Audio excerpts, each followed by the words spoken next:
Bismillah. Vendredi 15 juillet 2022, sous 16 Zul-Hidja 1443 de l'Égypte, vous suivez le journal sur Al-Bayan depuis le studio Cheikh Bouakari Fofana. Les principaux titres. Après 3 semaines en Terre Sainte, les premiers pèlerins ivoiriens ont regagné Abidjan ce jeudi nuit. Le guide de la communauté musulmane nationale, le Cheikh Aïma, et le ministre de l'Intérieur, Vagondo Diomandé, étaient à l'aéroport Félix Houphouët-Boigny pour souhaiter la bienvenue aux hôtes d'Allah.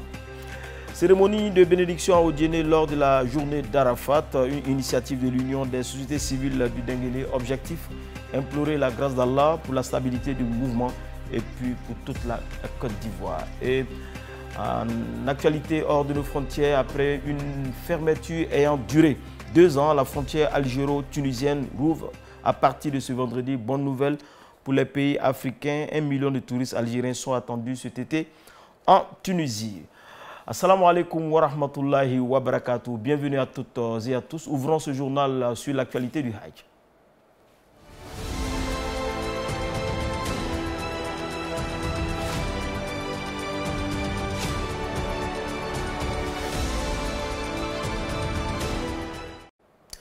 Nous l'annoncions dans le sommaire, les premiers pèlerins ivoiriens sont rentrés. Ce premier vol a atterri à l'aéroport international Félix Houphouët-Boigny à minuit 45 sur le tarmac pour les accueillir le ministre de l'Intérieur et de la Sécurité et le Cheikh Alaïma Ousmane Diakité. Suivons le compte-rendu de nos reporters Al-Djouma Bokoum, Ahmed Bakayoko.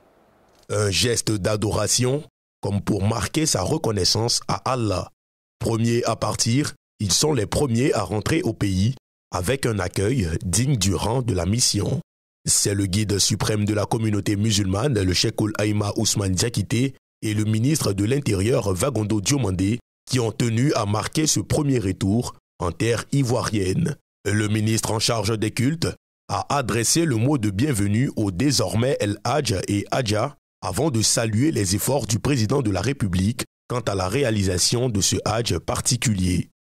Du président de la République qui m'envoie accompagné du Cheikh Alaïma, président du COSIM, souhaiter la bienvenue à nos frères, à nos sœurs qui viennent d'accomplir le 5e pilier de l'islam.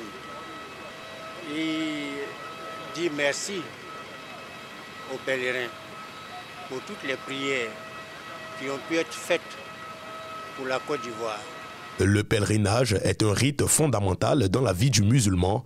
Le Cheikh Aïma le sait mieux que quiconque.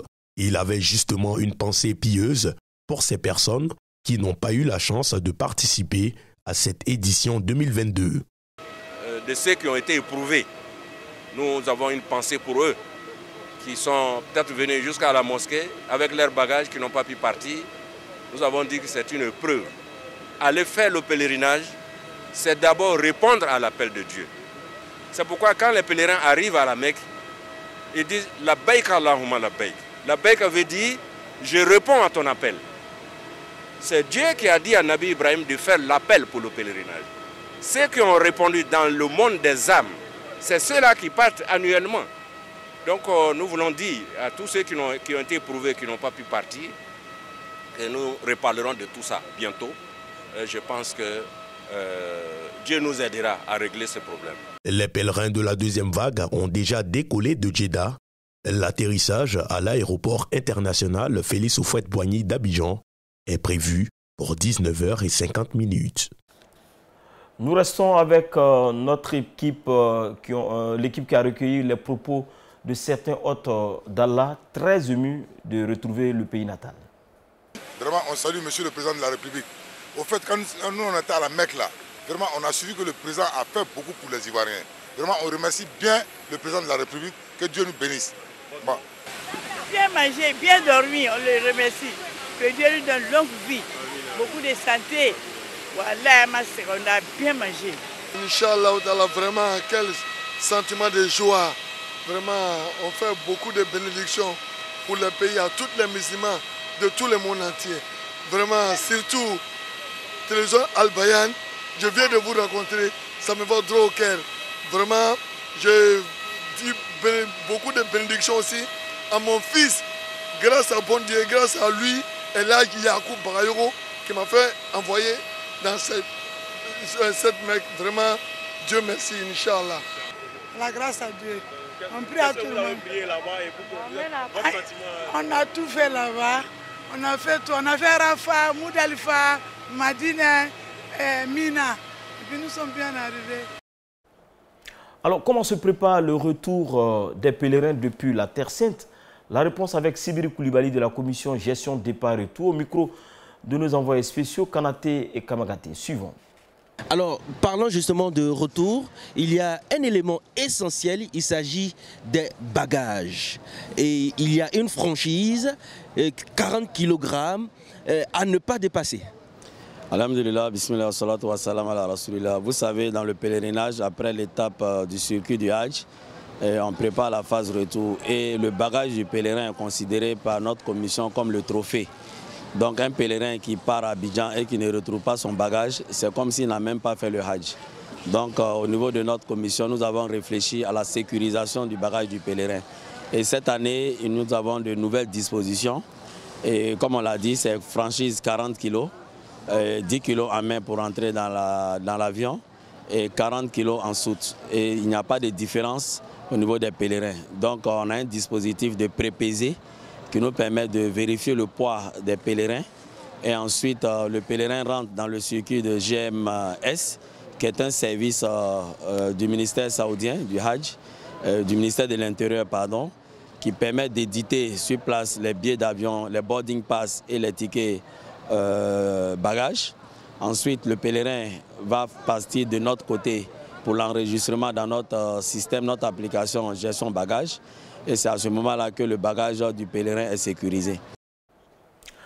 Merci infiniment à El Hadj Kanaté Kassoum et El Hadj Kamagaté Al-Hassan Abiboula et bon retour au pays. Retenons tout simplement que le deuxième vol charter a atterri même à Abidjan il y a seulement 30 minutes, c'est-à-dire à 20h. Et le troisième vol arrive, Inch'Allah, samedi à Abidjan en début d'après-midi. C'est tout pour aujourd'hui en ce qui concerne l'actualité du Hajj.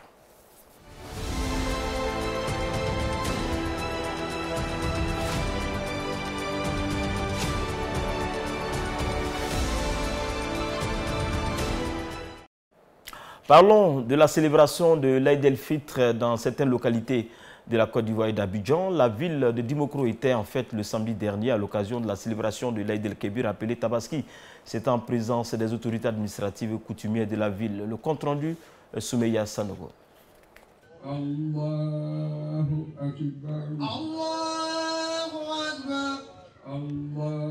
C'est au petit marché du quartier Sokoradjan qu'a lieu la prière de l'Aïd, officiée par l'imam Doumbia Mustafa.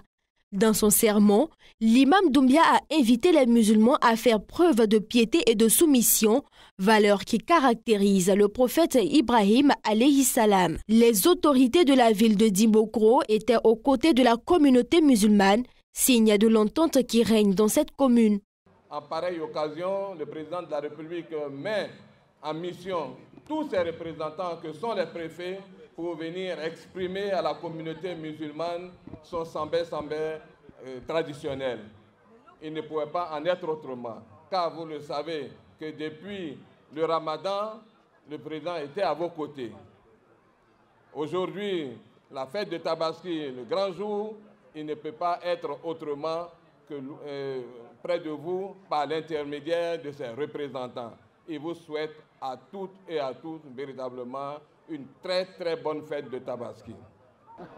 D'abord, je voudrais féliciter la communauté musulmane de Dimokro, profiter pour dire que la paix règne sur la Côte d'Ivoire et que le président de la République, son Excellence Alassane Ouattara, soit toujours en forme, qu'il soit soutenu. Après la prière, plusieurs fidèles se prononcent sur cette fête de l'Aïd el-Kébir. À toute la communauté musulmane, je dirais salam alaikum. Que la paix du Seigneur soit toujours avec eux et que tout le monde soit béni. Alhamdoulilah, on vient d'assister à une très belle prière et à un prêche de l'imam. Et ce que je peux souhaiter pour cette année, Sambé Sambé. La cérémonie a pris fin par des bénédictions du cheikh Khalimanga Ousmane en faveur de la paix en Côte d'Ivoire. وسبحان ربك رب العزة عما يصفون وسلام على المرسلين والحمد لله رب العالمين. À la mosquée Sainte-Foy, dans la commune d'Abobo, le guide religieux de cette communauté a sensibilisé les fidèles sur l'importance de ce jour. Des précisions avec Diomandé Bouaké et Adama Kone. C'est accompagné de ses plus fidèles talibés entonnant des chants prévus que l'imam Traoré Zakaria fait son entrée dans la mosquée pour officier la prière de l'Aïd el-Kabir. Une séance de prière suivie d'un sermon où l'homme de Dieu a parlé en long et en large des rites du pèlerinage, le cinquième et dernier pilier de la religion islamique. Après un bon moment de sensibilisation, s'en est suivi l'immolation de sa bête. Un geste qui sera repris en cette journée par des milliers de fidèles musulmans à travers le monde. Le jour de Arafat, la veille de la fête de Tabaski, l'Union des sociétés civiles du Denguélé dirigée par le Hajj Adama Touré, coordonnateur des gares routiers de Côte d'Ivoire, organisé une lecture coranique. Objectif confier la destinée de son mouvement à Allah, le Tout-Puissant. Suivons le commentaire de Masseni Baré.